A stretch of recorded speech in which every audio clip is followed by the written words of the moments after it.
dessa rota segura eu fui para um lugar de liberdade total, né? Então, assim, pra você ter uma ideia, eu viajei sem celular, sem nada. Eu acho que o mais difícil foi quando eu fui falar, o meu chefe na época, ele não, ele assim, não, é uma questão de mais grana, então a gente pode ajustar.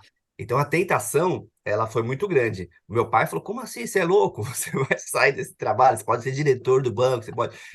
E aí foi assim, nossa, será que eu sou louco mesmo, né? É que você falou, a diferença entre coragem e loucura, quando você, olhando para trás, para mim, ó, foi coragem, mas na época, em vários momentos eu falei, não, acho que é loucura, eu acho que eu sou preguiçoso, acho que na verdade eu sou vagabundo, eu não quero trabalhar.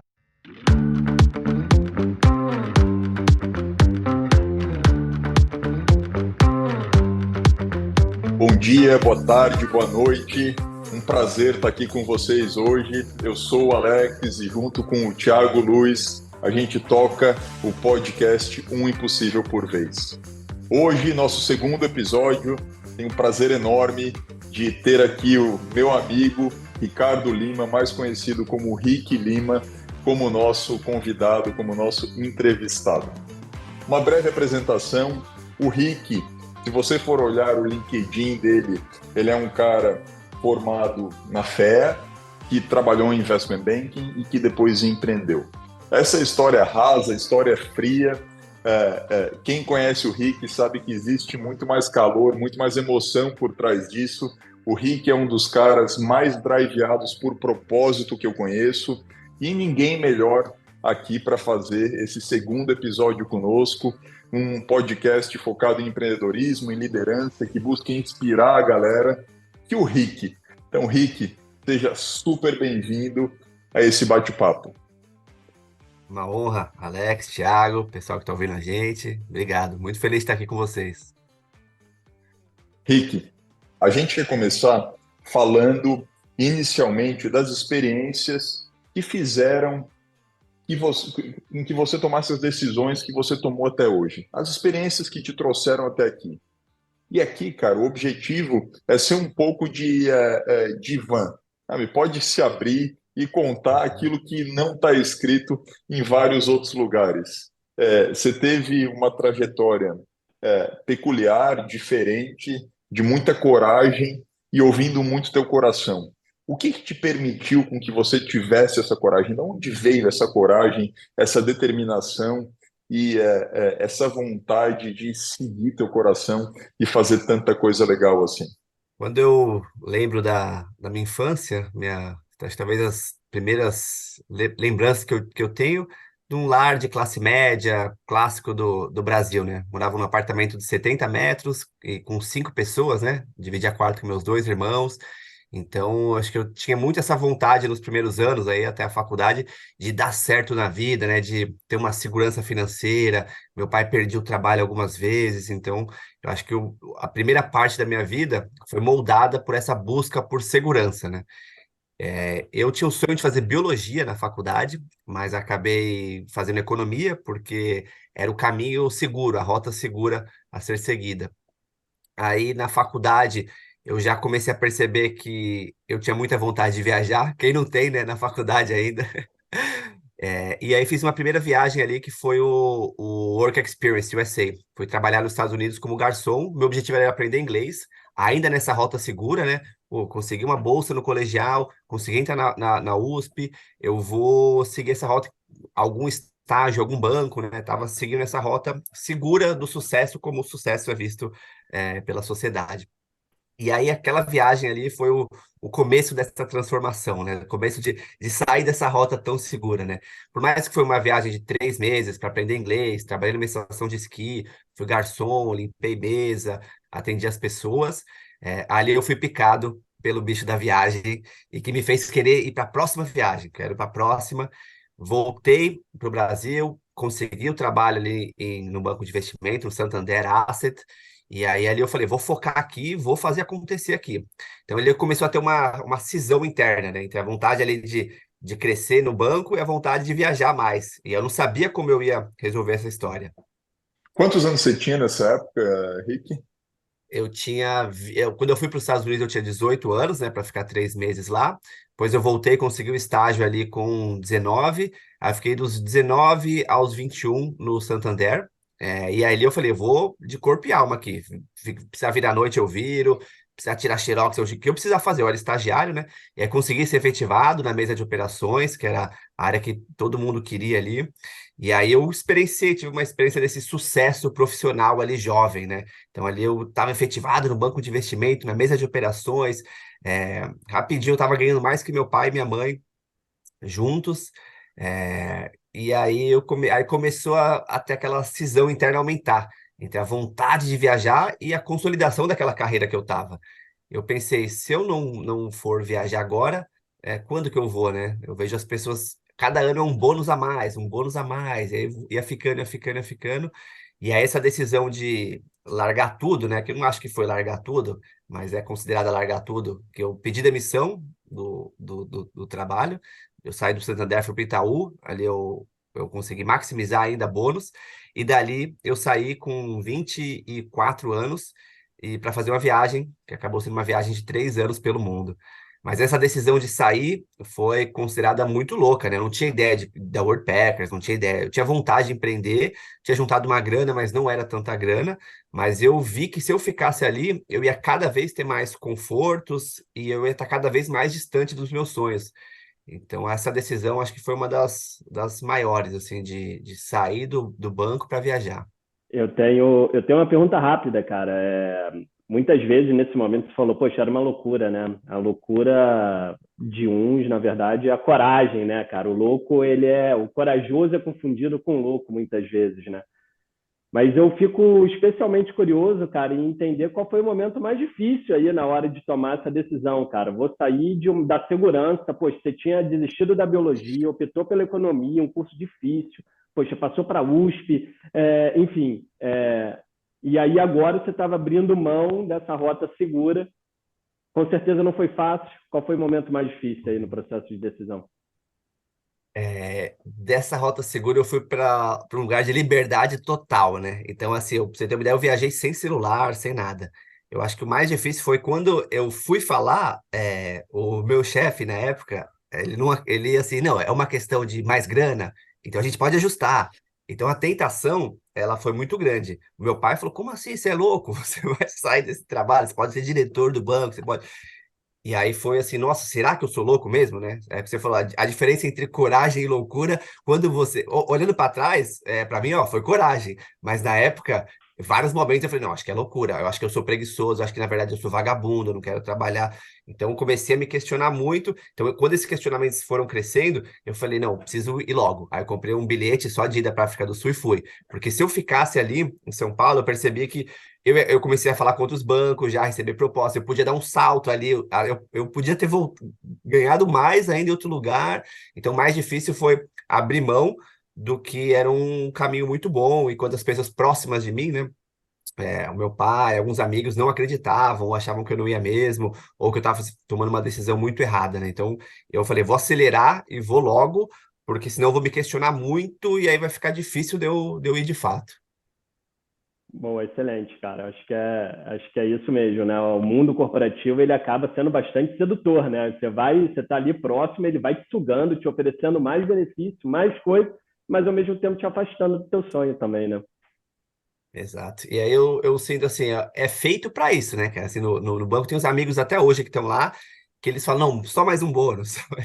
Porque quanto mais um vem mais, você tem mais ganhos, mais responsabilidade, você acaba trabalhando um pouco menos, você acaba se acostumando mais, entra na sua rotina. Então, essas mudanças de carreira ou de transições de estilo de vida muito grandes, elas são muito desafiadoras. Porque a gente tem um histórico ali com as mesmas pessoas, com uma rotina, as coisas estão funcionando, e aí você sair disso e ir para uma outra coisa que, por mais que eu sabia que ia me fazer feliz viajar o mundo sem celular, sem compromisso, nada, mas dava aquele medo do futuro, e a carreira, e a grana, e a segurança, né? Então eu falei assim: eu vou realmente fechar a porta aqui disso e vou para a liberdade total, eu vou realizar meus sonhos todos. E aí foi deserto do Saara, gorilas em Uganda, fiquei num ashram na Índia, fiquei na Rússia um tempo viajando, fui para América do Sul, San Diego, foram 3 anos que eu falei. Meu maior problema nesses 3 anos foram assim, onde eu vou depois, né? Qual é o próximo destino? Eu ficava na dúvida. Se eu for para o Camboja, eu não vou conseguir ir para o Vietnã, não vai dar tempo, porque eu quero chegar naquela festa da Tailândia. Então, esse era um tipo de problema. Então, uma experiência de liberdade total, que eu nunca mais vou experienciar na vida, né? Mas empreender agora com família. Mas naquele momento da minha vida, foi muito gratificante poder experienciar uma liberdade total, assim, por um período de tempo. E que essas experiências são incríveis, cara. Super me identifico com uma grande parte da tua história. Eu lembro que eu tinha 22 anos, estava fazendo meu primeiro mochilão pela Ásia. No começo da viagem, eu parei na Turquia, porque tinha uma escala lá, e fiquei uma semana conhecendo Istambul. E aí eu conheci uma senhora que me falou, cara, até os 30 anos, você tem que viajar o máximo que você puder. A vida séria mesmo começa depois dos 30. E eu levei isso super a sério, cara. E faz todo sentido, né? Porque é nessa época que você está muito mais aberto e com menos amarras. E é nessa época que você pode se permitir também mudar de opinião, mudar de rota e ainda ter muito tempo para construir nessa rota nova. É muito difícil você se apegar e ser escravo das decisões que você tomou quando você tinha lá teus 17, 18 anos, fez o vestibular com bastante maturidade, naturalmente cedendo a uma série de pressões da sua sociedade, né, família em particular, e né, se sentir algemado e, de alguma forma, preso por uma decisão que você tomou quando você não sabia Uhum. nada da vida, não sabia nada sobre você. Então, essa exploração eu acho incrível. E eu queria saber, Rick, o que que te fez estender a viagem? Você começou aqui com uma ideia de, imagino que quando você falou que você ia ficar um ano rodando o mundo, a galera já achou que você era louco, cara. E quando você Uhum. mudou de um ano para 3 anos, porra, devem ter achado que você era completamente maluco, né? Um hippie total. E ao mesmo tempo, a galera aqui do Brasil estava sendo promovida, talvez comprando seu primeiro imóvel, trocando de carro, todo esse caminho tradicional de ascensão profissional e ascensão financeira, que é normal, né? E como é que foi para você tomar essa decisão? Como é que você se sentia quando você olhava para todos os teus colegas de classe, uma classe que eu imagino que seja competitiva, né? Porque é uma galera que entra para trabalhar no mercado financeiro, economia, na USP, e você estava lá vivendo a vida de, entre aspas, riponga, cara. Eu ia nas lan houses, né? Naquela época de lan houses, foi 2011, né? E aí eu mandava uns e-mails de tempos em tempos com fotos, né? Aí tinha eu no elefante, eu como assim, a galera pirava, assim, a galera, assim, 4 amigos da faculdade acabaram fazendo a mesma coisa depois, de pedir demissão e viajar, porque eu fazia uns relatos, assim, né? Eu contava o que eu tava vivenciando. Então, no começo, era isso, né? Pô, era uma coisa muito fora da realidade, mas com eles foram vendo a minha transformação pessoal, a minha felicidade, eu tava transbordando, assim, de alegria e de insights, ideias e compartilhando isso de tempos em tempos, muita gente se inspirava nisso a ir viajar ou a mudar de coisa. E eu acabei virando uma referência nessa área para essa galera que via me abrir o coração para mim. Pô, eu tô aqui infeliz no trabalho, que muito legal o que você fez. E aí eu comecei a trocar com as pessoas. E aí foi crescendo. Depois, com o tempo, eu vejo que quase todo mundo, assim, ninguém passou a achar que era, mesmo antes de fundar o Worldpackers, na viagem, com as experiências que eu estava tendo, as pessoas foram vendo, nossa, que legal isso. Então, eu não cheguei a decidir, vai ser 3 anos, vão ser esse período X de tempo. Foi muito, a cada momento eu ia viajando. Cheguei a voltar para o Brasil depois de 18 meses viajando. Fiquei um mês, eu vi que eu não tava pronto para voltar. E aí segui viajando mais, que era o que eu estava sentindo mais vontade, assim. Então, acumulei muita energia nesses 3 anos. Eu fiz alguns trabalhos voluntários, não é que eu não fazia nada, nem que eu estava sozinho. Eu conhecia muita gente e fazia muitas coisas que não eram necessariamente remuneradas ou que eram necessariamente em prol de alguma coisa futura, né? Que eu acho que na vida mais tradicional a gente faz alguma coisa pensando no próximo passo, né? Ah, eu vou nessa carreira para ser promovido, para comprar aquele carro, para. Então ali eu estava tendo as experiências pelas experiências em si. Eu acho que isso é um fenômeno raro na sociedade atual. Você viver uma experiência pela experiência em si e não pelo que ela vai te galgar depois, né? Eu acho que isso foi uma oportunidade muito, muito bacana que eu tive nessa época. E como essa experiência de rodar o mundo te influenciou a você empreender no setor que você empreendeu e a fundar a Roll Packers, que é um sucesso absoluto no que ela faz, tendo impactado a vida já de milhares de pessoas? Foi bem natural, assim, né? Foram esses 3 anos viajando, acumulando energia. E aí, em San Diego, eu reencontrei com o Eric, um amigo que antigamente teve uma história parecida também. Ele trabalhava também no mercado financeiro, foi para os Estados Unidos para aprender inglês. Viu que ali numa escolinha só tinha brasileiro e na casa de família ele não interagia com ninguém. Acabou voluntariando em hostel, significa que ele trabalhava em troca da hospedagem em alguns hostels dos Estados Unidos. Eu fui lá para ter essa experiência também com ele. E a hora que a gente se juntou, tinha muita energia acumulada, tinha muito, muito propósito e muitas habilidades complementares. Então foi tudo muito rápido, assim, né? Isso foi em 2013 que a gente se reencontrou, no meio do ano de 2013. E dali a gente já veio, vamos fazer alguma coisa juntos. Começamos a fazer alguns projetos juntos, de aula de surf online até um blog sobre histórias extraordinárias de pessoas comuns. E a Worldpackers foi um deles, né? Que acabou crescendo e virou o único que a gente seguiu. Mas tinha esse encontro de energias e vontades. E aí a gente viu que tinha vários hostels que eu tinha ficado que não sabiam usar voluntários. Ele recrutava voluntários lá e a experiência estava sendo muito boa. Eu, como viajante, estava adorando. Tinham várias pessoas ali adorando. E era uma coisa ainda pouco conhecida e pouco feita assim, no mundo e no Brasil especificamente. Então a gente começou, ó, vamos fazer um site para as pessoas acharem lugares para voluntariar pelo mundo. Contratamos um indiano, que era o que a gente conseguia, na época, contratar, num desses sites de Odesk. Vimos no livro do Tim Ferriss lá, outsourcing para a Índia. Aí eu vim com o nome, ele veio com o logo, desenhamos um site inteiro no Excel. Era um site tosco assim, cara, mas era o que a gente tinha, né? Fizemos um vídeo no YouTube, uma página no Facebook. Foi muita atitude, muita vontade, muita resiliência. A gente não ganhava nada, não tinha modelo de negócios, mas a gente tinha essa vontade de fazer. Começamos a aprender, estudar sobre empreendedorismo, falar com amigos, ler livros, até a gente lançar o site em fevereiro de 2014. O site demorava 20 segundos para logar. Era um mapa mundi, assim, que tinha. A gente começou com 150 lugares pelo mundo. Você clicava no lugar, aplicava e podia voluntariar. Mas o site tinha sido feito em WordPress, que era não escalável. Na época a gente não sabia. Tivemos um fluxo no site, o site ficou fora do ar. Quando o site voltou para o ar, a gente ligou para o HostGator, ele tirou um plugin. A hora que o site voltou, ele estava todo desregulado. Perdemos todo o site, que a gente demorou 4 meses para fazer. Subimos um formulário simples, que as pessoas colocavam para onde elas queriam ir, e a gente fazia tudo manualmente. Então, a Emily, que foi a primeira pessoa que viajou, ela queria ir para a Índia, mas ela não tinha grana, não sabia como ir. Aí a gente conectou ela com o Bed and Chai, um hostel que eu já conhecia, e aí ela voluntariou lá, ajudou eles a traduzirem o site deles, para eles ficaram felizes demais. A gente começou a fazer vários matches como esse, manualmente, muita gente aplicava. Aparecemos no Catraca Livre, a isca era empreendedores brasileiros na Califórnia criam sites para você viajar de graça. Então esse era o clickbait, que foram 40 mil shares assim, no Facebook, numa época. Então a gente começou a ficar bem conhecido nesse mundo de viagens alternativas, mochilão.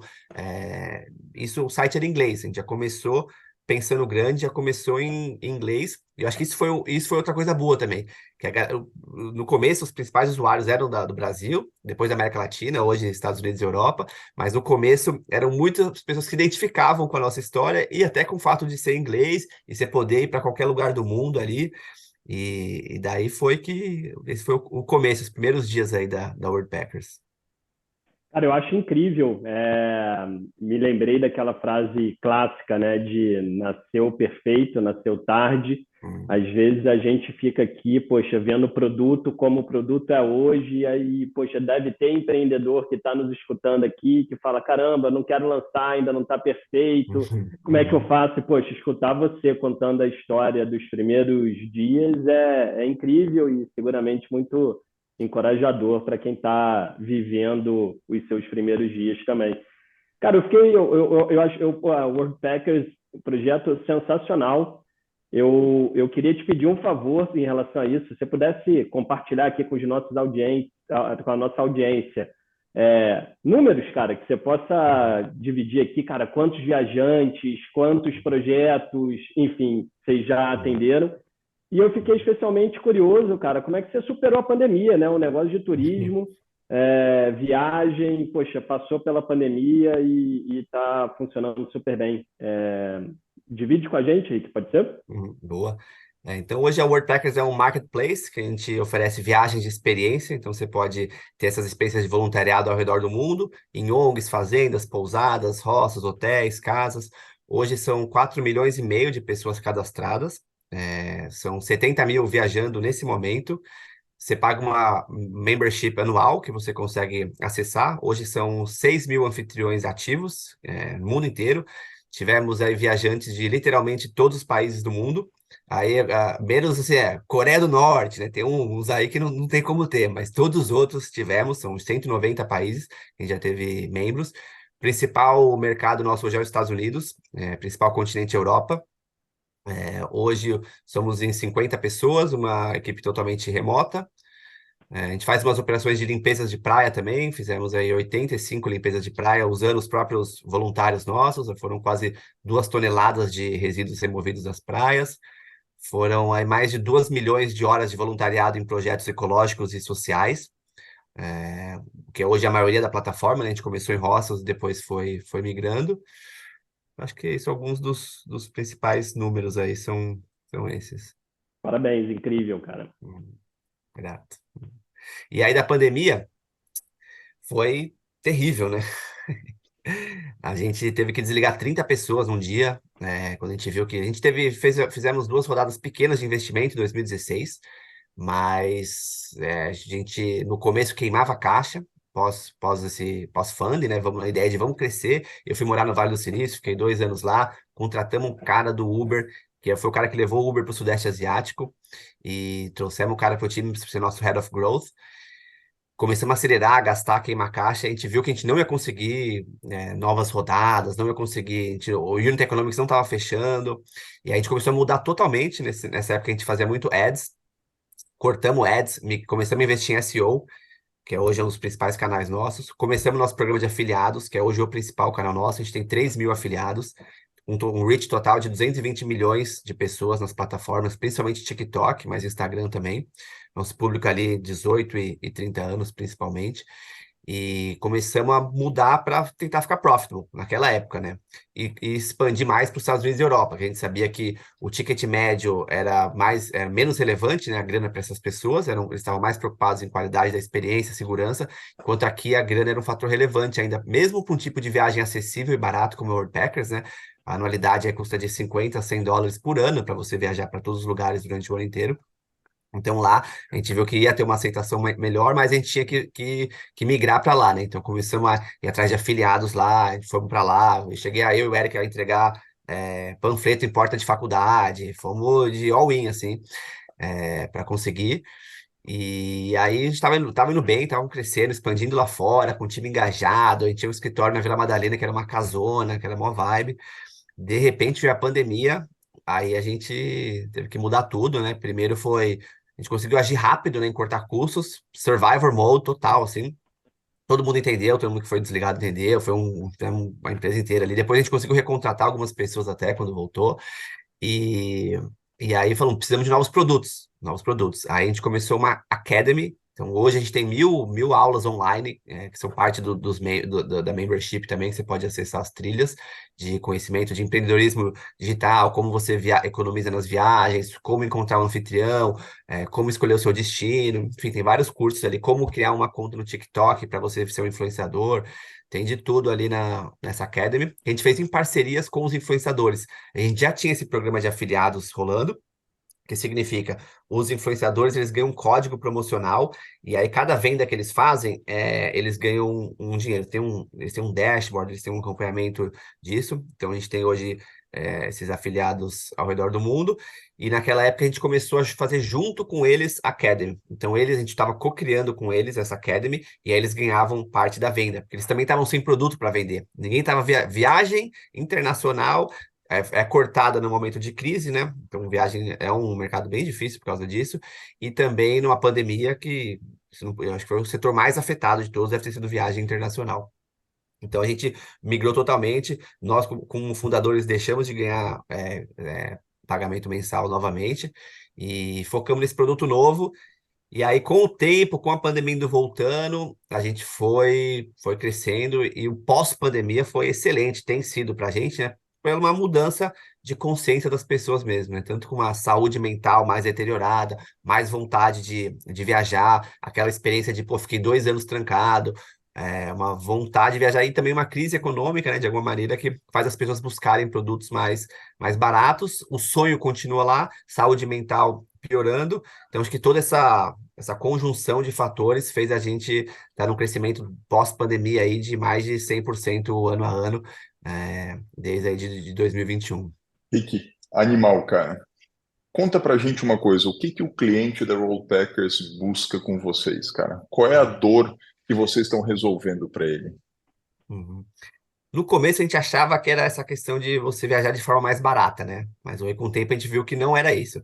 As pessoas buscam experiências transformadoras. As pessoas querem experiências, né? As pessoas estão cada vez mais, principalmente a geração mais nova, estão atrás de experiências. Então, aquele tipo de viagem clássica, roteirizada, ou numa escolinha, não está fazendo tanto sentido para essas pessoas que eu acho que é a mesma coisa das pessoas que querem empreender. Existe uma vontade muito grande de viajar, existe uma vontade muito grande de empreender, mas como fazer isso, né? Como fazer isso de um jeito autêntico, de um jeito genuíno. Então, são pessoas que estão buscando realmente mais autenticidade, experiências com qualidade e segurança, mas de forma que elas consigam ou ajudar uma comunidade, ou testar uma habilidade nova, ou aprender uma língua. Então, você ser colocado em um lugar bem diferente, né, da sua zona de conforto, vai numa fazenda na Itália para colher uvas. Então, assim, tem experiência, tem um barco na Indonésia para você ser líder de festa. Tem eco-retreats na Costa Rica, tem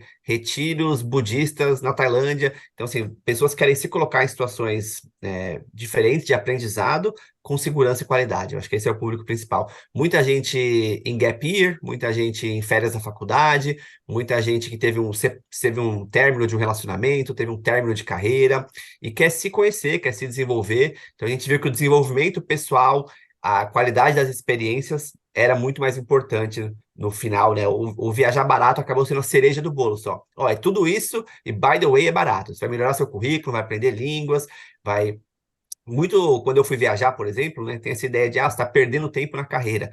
Mas com o Packer você desenvolve seu currículo, né? Por exemplo, eu num hostel em San Diego, no meu currículo pode estar lá Customer Service na Califórnia, né? Então eu tava, depende de como você frame isso, né?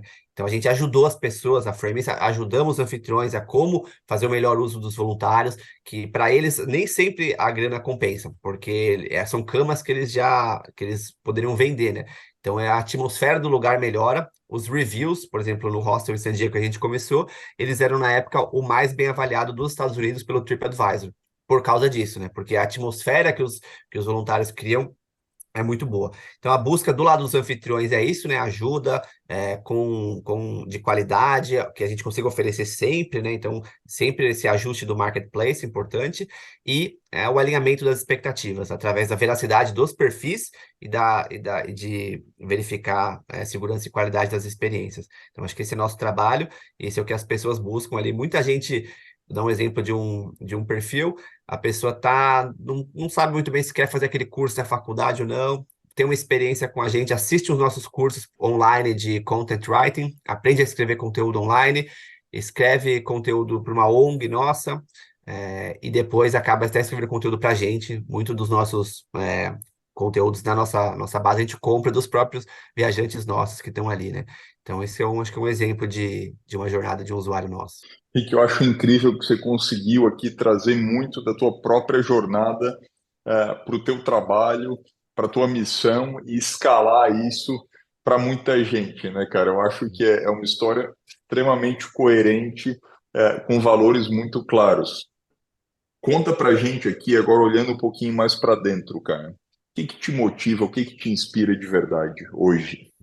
Bom, agora a gente vai fazer 10 anos, né? No ano que vem. Então, por muito tempo foi dividido, olhando para minha vida, né? Foi essa busca por segurança, pela rota segura, depois foi a busca por liberdade total, depois com o Worldpackers, né? Como você trouxe, acho que foi um transbordar, né? Da minha história, do Eric também, de levar isso para mais gente, no começo eram nossos amigos, né? Pô, nossos amigos que queriam viajar, mas eles achavam, ah, não, você é muito sortudo, você tem o dinheiro do banco, por isso que você viaja. Eu falei, opa, peraí, vamos. Então, assim, a plataforma ela foi um transbordamento mesmo, né?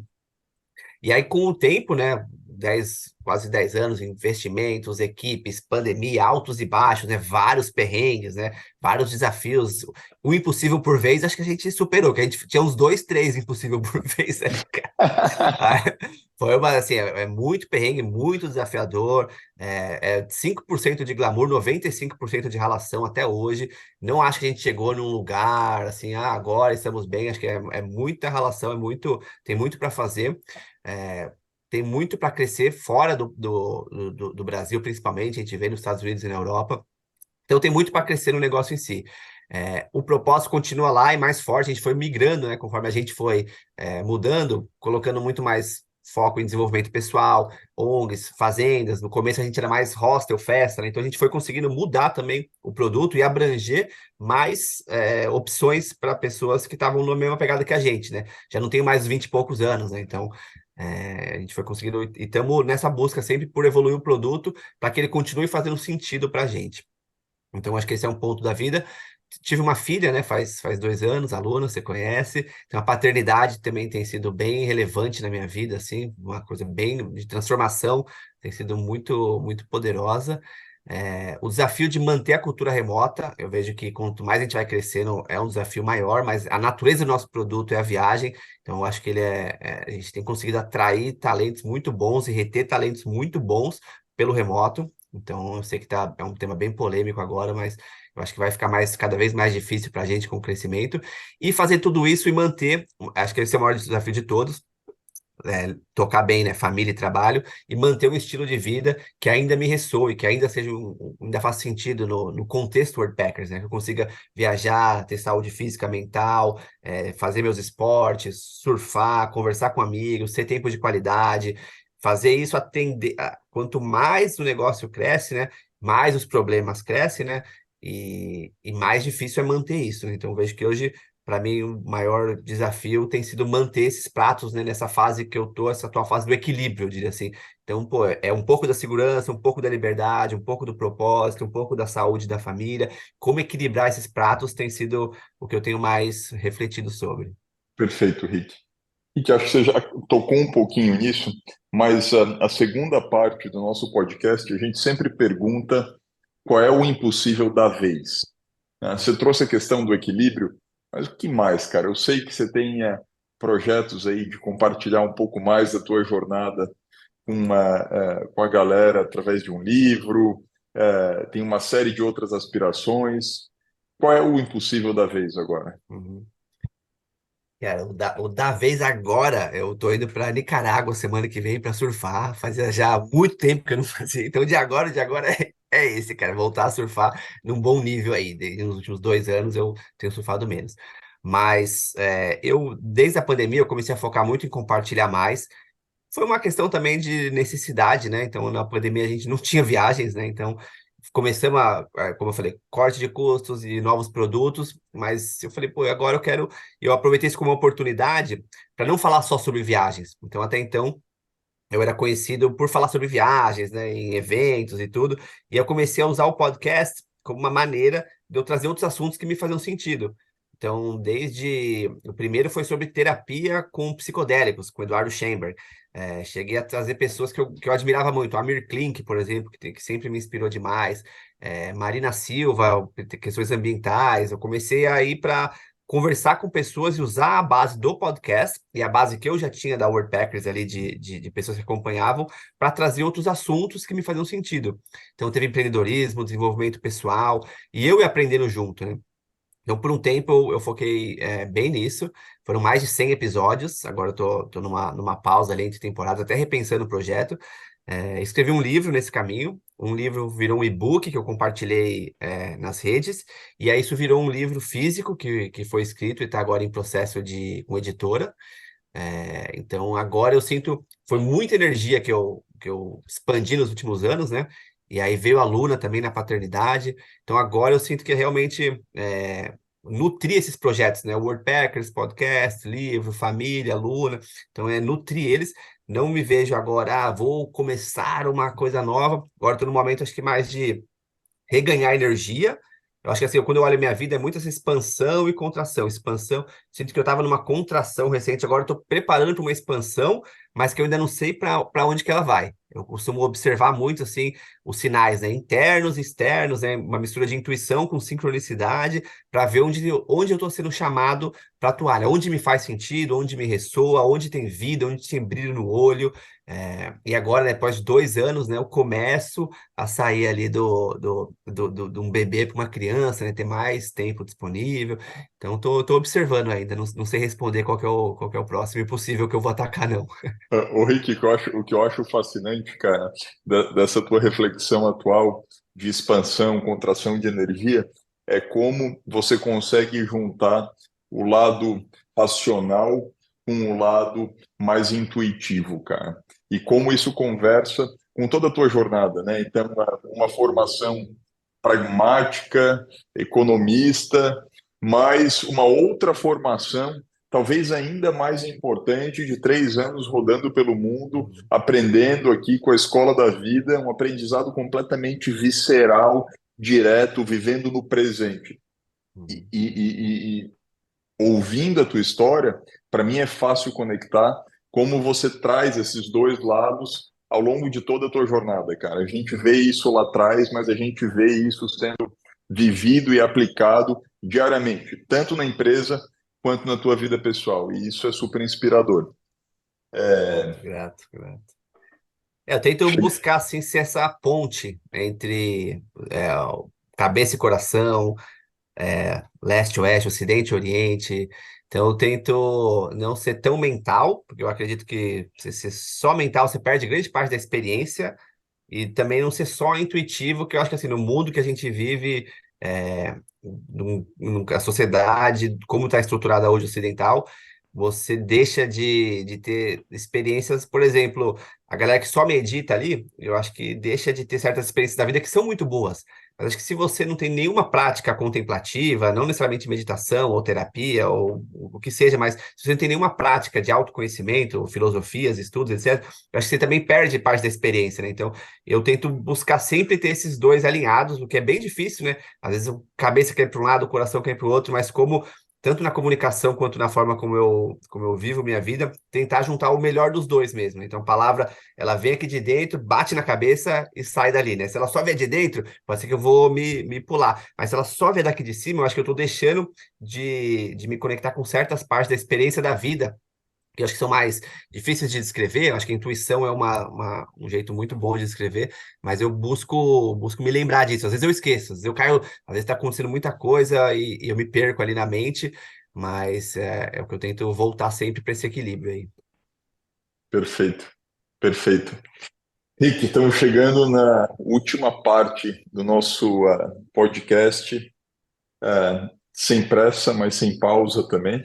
E é um bate-bola de algumas perguntas que eu e o Thiago vamos te fazer.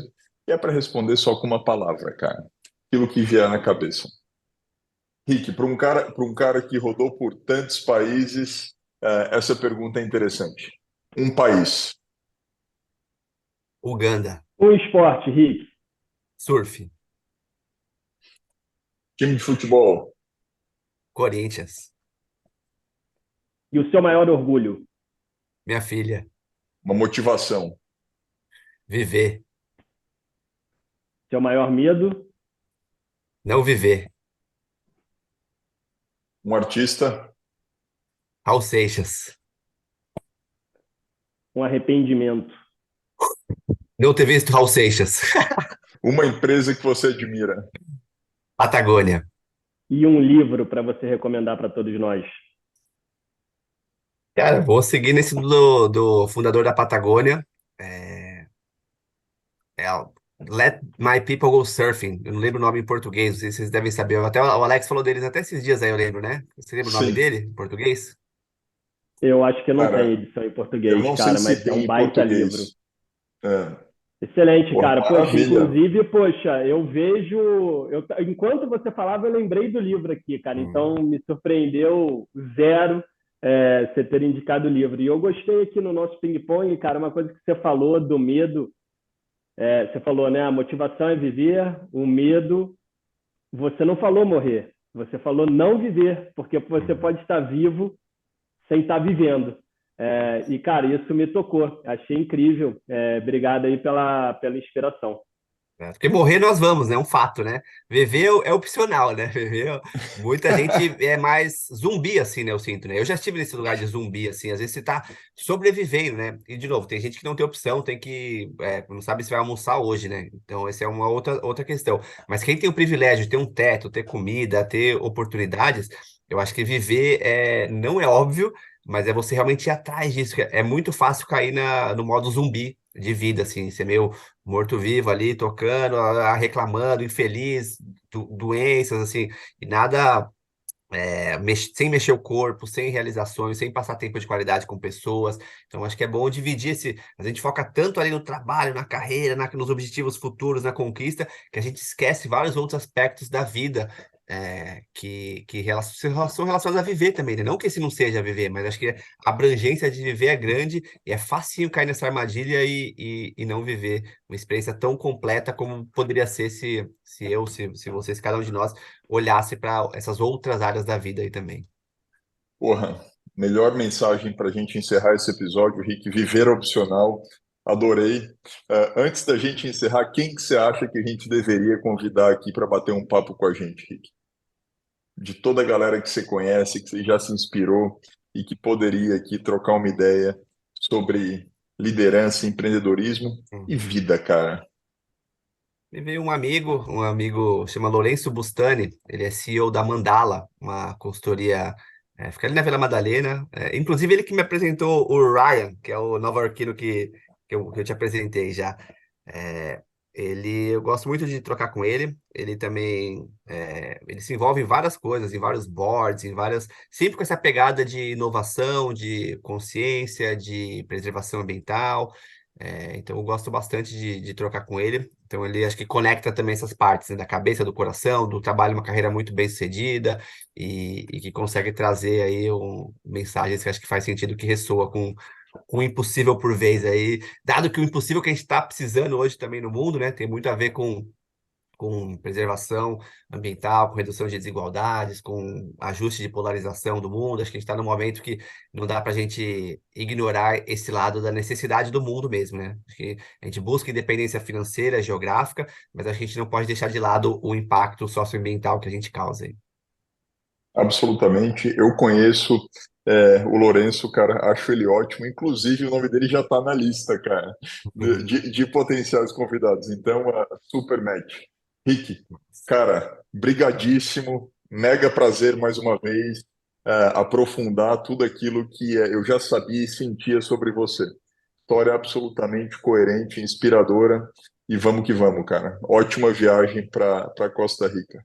Arrebenta, para Nicarágua. Caraca, valeu demais. Alex, Thiago, obrigado por quem ouviu a gente até aqui, né? Acho que também é um privilégio poder ser ouvido também, né? Então, agradeço aí quem tá até o finalzinho ouvindo com a gente. Obrigado pelas perguntas, pelas provocações, sempre me fazer refletir, estar presente, trocando, também é muito bom para mim. Então, valeu demais, Alex, valeu demais, Thiago, valeu demais, galera. Valeu, Rick. Valeu, obrigado, gente. obrigado, pessoal. Até mais. Valeu. Até a próxima. E vamos.